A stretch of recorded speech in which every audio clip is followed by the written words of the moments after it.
Question on another topic was Xi Jinping meeting with Vladimir Putin at the summit in Beijing. They pledged to deepen their strategic partnership.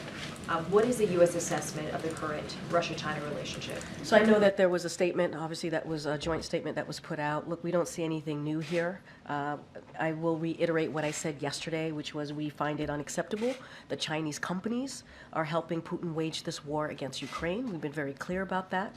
And if China purports to support peace in Europe, it cannot continue to fuel the biggest threat of the European security. And that's not just coming from us. It's coming from NATO, the EU, the G7 partners. They've put out a statement about this as well. So look, the statement is nothing new. It's more of the same. And we've been very clear where we stand on this. Okay, I'd like to follow up on that, actually. Yeah. You said the statement is nothing new. It was pretty anti-American. I mean, whether it's new or not, is it concerning to the White House? Look, we don't see anything new with this. We've seen this before. I get the point that you're making. We've seen this type of bilateral statement from those two countries. We have been very clear about this, and it's not just us. You've heard from the EU, you've heard from the G7 partners, you've heard from NATO, look, we have been all of the allies and partners that I just mentioned. We've been very clear on making sure that we do everything that we can to give the brave people of Ukraine who are fighting Putin's aggression the security assistance that they need. And that's why it was so important to get that national security supplemental. You heard us announce $1 billion on the day that it became law, that national security supplemental, to get that funding out. You heard from Secretary Blinken, who was just in Ukraine, and talked about giving more of that security assistance. So we've all been clear. This two bilateral relationship, obviously they stand out as two countries who are, as I said, put out the statement.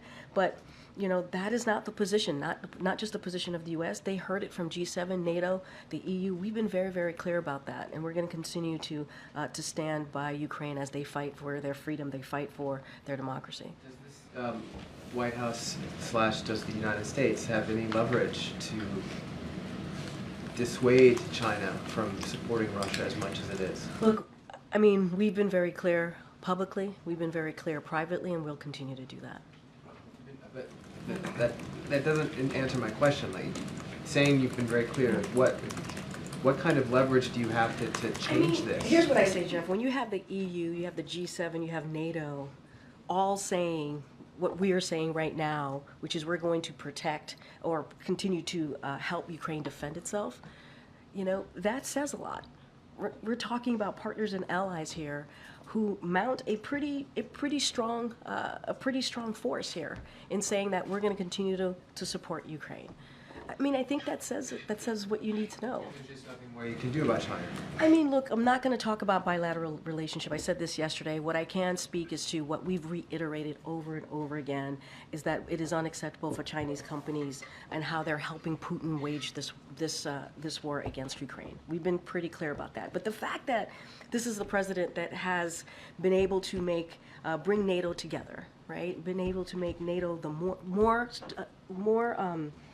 stronger than it's ever been. That's important. The fact that he's been able to bring more than 50 countries together in order to make sure that Ukraine has what it needs to fight against Putin's war. That says a lot. That says a lot about this president's leadership, and says a lot about where other countries are. I mean, our partners and allies came together in support of Ukraine, and we're going to continue to do so.